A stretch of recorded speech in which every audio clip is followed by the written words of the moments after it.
Hello दोस्तों, अभी तक हम सीख चुके हैं अभाज्य गुणनखंड करना। अभाज्य गुणनखंड करने के लिए आप क्वेश्चंस प्रैक्टिस कर सकते हैं। एनसीईआरटी की एक्सरसाइज 1.1 का क्वेश्चन नंबर 1। क्वेश्चन नंबर 1 में आपको दिया गया है कि 140 के 1 का जो फर्स्ट क्वेश्चन है वो है 140 के प्राइम फैक्टर्स कीजिए। तो बच्चा हमने सीख लिया था 140 इसके प्राइम फैक्टर करेंगे तो 270 235 35 ओड नंबर है। ओड नंबर विषम संख्या, इसे काटने में पता चलता है 3 से नॉट डिविजिबल। 3 से डिविजिबिलिटी का रूल है नंबर ऑफ सम नहीं 3 से डिविजिबिलिटी का रूल है sum of the digits divided by 3। अगर ये कंप्लीट डिवाइड हो जाता है तो नंबर 3 से डिवाइड है और नहीं होता है तो नहीं। अब जैसे 35 को हम चेक करते हैं 3 + 5/3 8/3, ये 3 से नहीं कटता, इसका मतलब ये 3 से नहीं कटेगा। तो 3 के बाद आने वाला प्राइम नंबर है 5, 5 से काटने पर ये कट जाएगा। 5 7 जा 35, 7 1 जा 7। तो 140 के फैक्टर्स हुए 2 2 5 × 7। ठीक है दोस्तों, इसी तरह से हमारा नेक्स्ट क्वेश्चन है 156। आप लोग इसे अटेम्प्ट करिए 156 को एक बार कोशिश कीजिए। 1 मिनट वीडियो को रोक।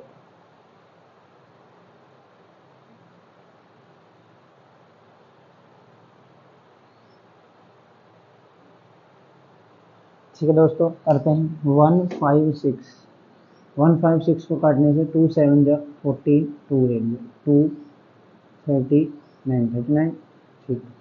और 3 13 13 1 जा 13, मतलब 2 2 3 × 13। ये प्राइम नंबर्स 156 के फैक्टर्स हैं। तो 156 156 बराबर 2 × 2 × 3 × 13। यहाँ से हमें पता चलता है कि ये 156 के अभाज्य गुणनखंड हैं। ठीक है, आपके रेस्ट ऑफ द क्वेश्चन 3 और 4 आप लोग अटेम्प्ट करेंगे, करने की कोशिश करेंगे। मैं आपको हिंट दे देता हूँ। थर्ड क्वेश्चन है 3825, जिसके इकाई का अंक 5 या 0 होता है, वो 5 से डिवाइड हो सकता है। आप चेक करेंगे क्या ये 3 से कट सकता है। तो 3 और 8 11 और 2 13 और 5 18। जी हाँ, ये 3 से भी कट सकता है। तो इसी तरह से आप इसे सोल्व कर सकते हैं। नेक्स्ट है आपका 5005।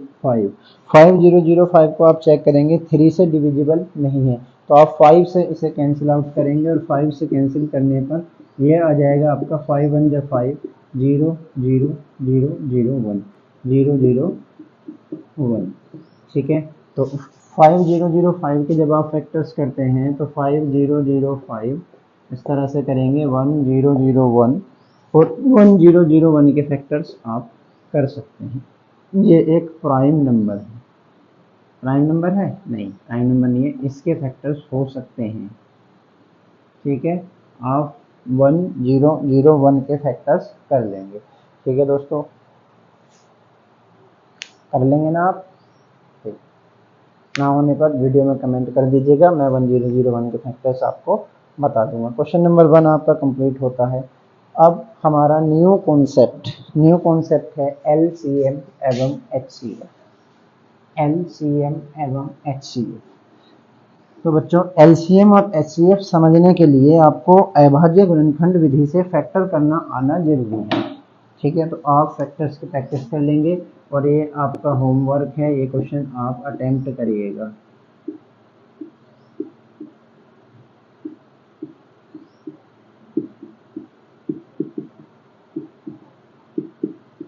ठीक है, LCM हिंदी में इसे बोलते हैं हम से लघुत्तम समापवर्तक, और LCM मतलब लोएस्ट कॉमन मल्टीपल। ठीक है,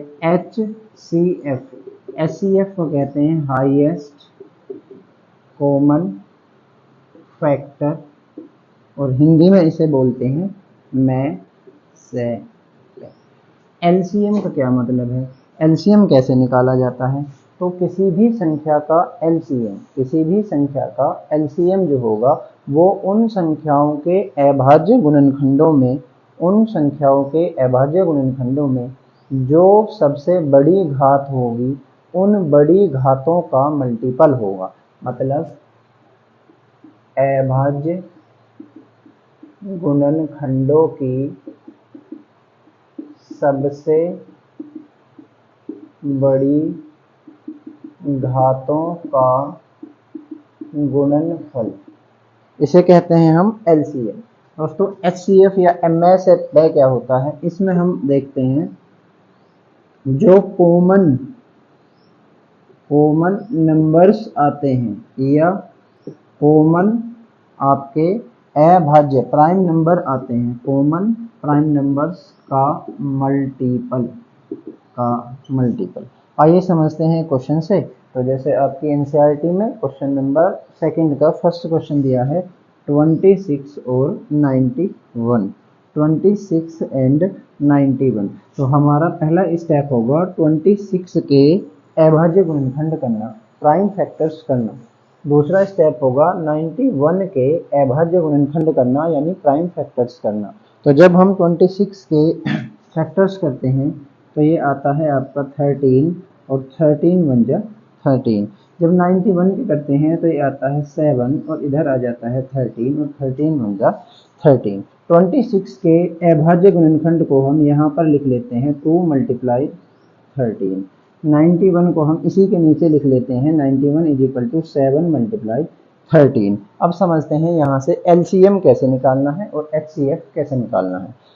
एलसीएम निकालने के लिए मैंने लिखा अभाज्य गुणनखंडों की सबसे बड़ी घातों का गुणनफल।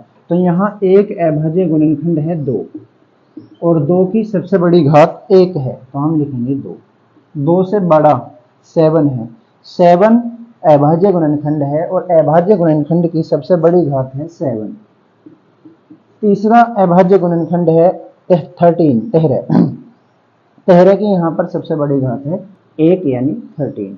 अब हम इनकी मल्टीप्लाई करते हैं, 2 7 × 14 और 14 की 13 में मल्टीप्लाई करेंगे यानी 14 × 13। तो ये आ जाएगा आपका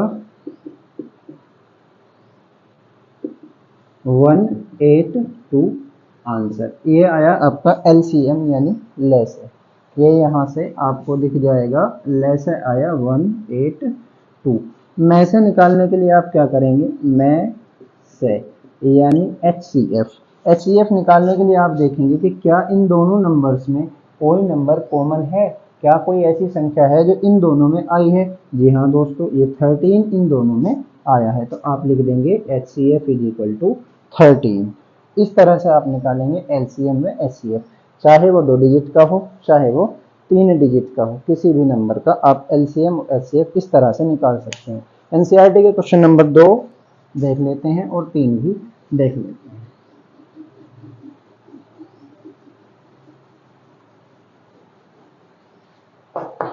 दोस्तों एनसीईआरटी का सेकंड क्वेश्चन का सेकंड पार्ट आपका है 510 एंड 92। 510 के जब हम फैक्टर्स करते हैं और 92 के जब हम फैक्टर्स करते हैं तो दोस्तों इसे आप 2 से कैंसिल करेंगे, इसे भी आप 2 से कैंसिल करेंगे। 2 से करेंगे तो 2 × 2 = 4, 5, 5, इधर आप करेंगे तो 46, 255। क्या ये 5 से कट सकता है? 2 और 5 7, 7 5 12। जी हाँ, ये 5 से भी कट सकता है और 3 से भी कट सकता है। 5 से विभाजकता का नियम है 0 या 5 आना चाहिए और 3 से विभाजकता का नियम है अंकों का योग 3 से पूर्ण रूप से विभाजित हो। तो 2 और 5 7 और 7 और 5 हो जाएगा आपका 12। तो ये 3 से कैंसिल हो जाएगा।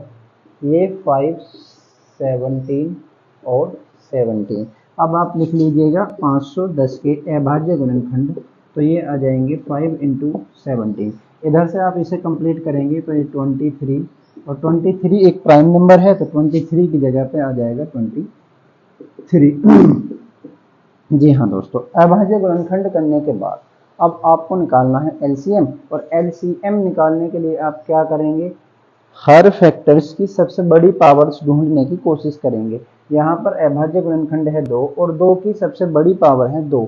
इस वाले इस वाले अभाज्य गुणनखंड में आप देखेंगे तो 2 की सबसे बड़ी पावर मिली आपको 2। नेक्स्ट अभाज्य गुणनखंड है 3 और 3 की सबसे बड़ी पावर मिली आपको 3। नेक्स्ट है 5, 5 की सबसे बड़ी पावर मिली आपको 1 यानी 1, 5 की पावर 1, 17 और मल्टीप्लाई 23। इधर आप एलसीएम की यानी इन नंबर्स की मल्टीप्लाई करेंगे तो मल्टीप्लाई करने के बाद आपका आंसर आ जाएगा, मल्टीप्लाई कर लेना। HCF कैसे निकालेंगे? HCF निकालने के लिए आप देखते हैं कि इन नंबर्स में क्या कोई ऐसी चीज़ है जो कॉमन है, दोनों में है। तो मैं देखता हूँ यहाँ पर 2 एक ऐसा नंबर है, ऐसी संख्या है कि दोनों के अभाज्य गुणनखंड यानी दोनों के फैक्टर्स में आई है, तो यहाँ HCF हो जाएगा। ठीक है, क्वेश्चन नंबर 3 आपका होमवर्क है, इसे आप अटेम्प्ट करिए, ना हो तो आप कमेंट कर देना। ठीक है दोस्तों। Okay, next